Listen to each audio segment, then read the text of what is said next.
ഇത്രയധികം ഫോർമുലേഷൻസ് ചെയ്യുമ്പോൾ ഏറ്റവും ഫേവറേറ്റ് ആയിട്ടുള്ള ഫോർമുലേഷൻ ഏതാ ചോദിച്ചു കഴിഞ്ഞാൽ ഞാൻ പറയും അത് ലിപ് ബാമിൻ്റെ ആണെന്ന് കേട്ടോ.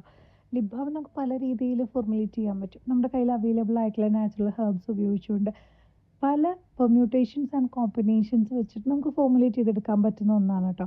പക്ഷെ ഭയങ്കര സിമ്പിളുമാണ്. അധികം സമയം എടുക്കില്ല ലിപ് ബാം പ്രിപ്പയർ ചെയ്തെടുക്കാനായിട്ട്.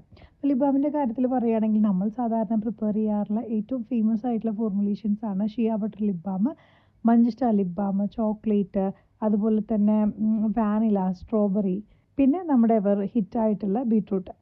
അപ്പോൾ ബീട്രൂട്ടാണ് ഞാൻ ഏറ്റവും കൂടുതൽ ലിപ് ബാം ഉണ്ടാക്കിയിട്ടുള്ളത്. ഇപ്പോൾ നമ്മൾ ലിപ് ബാമൊക്കെ ഉണ്ടാക്കുന്ന സമയത്ത് കുറച്ചധികം നെയ്യ് കൂടുതലായിട്ട് എടുക്കുകയാണെങ്കിൽ നല്ല ഫ്ലോയി ആയിട്ടുള്ള ലിപ് ബാം കിട്ടും കേട്ടോ. പക്ഷെ അത് ലാസ്റ്റ് ചെയ്യുന്ന ടൈം വളരെ കുറവായിരിക്കും. അതുകൊണ്ട് തന്നെ നമുക്ക് കുറച്ചും കൂടി ലാസ്റ്റിംഗ് വേണമെങ്കിൽ ബീറ്റ്സ് വാക്സ് ആഡ് ചെയ്ത് കുറച്ചും കൂടി ടൈറ്റ് ആയിട്ടുള്ള ലിപ് ബാം കൺസിസ്റ്റൻസിയിലേക്ക് എത്തിക്കാൻ പറ്റും. അങ്ങനെ പല രീതിയിലുള്ള പരീക്ഷണങ്ങൾ ഈ ലിപ് ബാമിൽ ഞാൻ എപ്പോഴും പരീക്ഷിച്ച് നോക്കാറുണ്ട് കേട്ടോ. പക്ഷേ ഇതിൻ്റെ കാതലെന്ന് പറയുന്നത് നമ്മൾ പ്രിപ്പയർ ചെയ്തെടുക്കുന്ന മെഡിക്കേറ്റഡ് ആയിട്ടുള്ള ഓയിലും ഗീയും തന്നെയാണ്.